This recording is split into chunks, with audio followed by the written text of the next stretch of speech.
Now, is that what swarms you when you're writing? Do the possibilities of telling a story so swamp you that all kinds of things occur?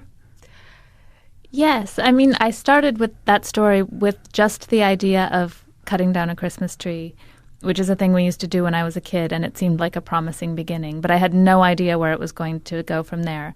And there are a million possibilities from there. I mean, in the way that there are a million possibilities in your life as you take each step. And it's a more controlled way when you're writing a story. And so I got the Christmas tree on the car, and then they're driving down the road, and you sort of think, well, okay, now what? And I feel like the hitchhikers with the broken ski appeared in the same way they appeared in the story, as a sort of, okay, now here's something we have to deal with. And it's Montana, and they're clearly in trouble, and you have to pick them up. And the husband wants to pick them up, and the wife doesn't. And the husband feels like we're showing our daughter that this is what you do, and the wife feels like this is dangerous. We have a child. We should not be picking up hitchhikers. And so suddenly you have tension, and you have interesting things going on, and so I just keep following it.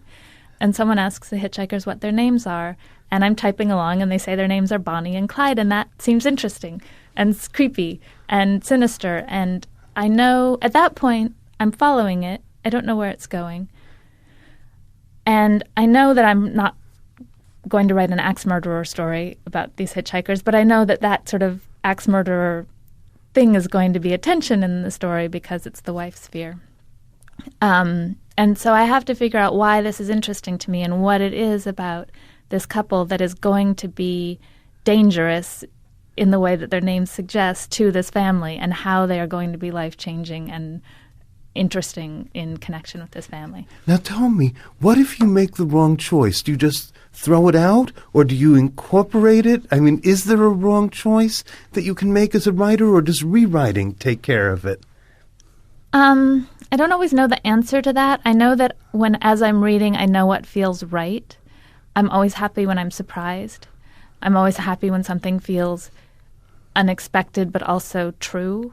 And I think the great thing about writing alone in your room is that you can make all the wrong choices and you can cut them later.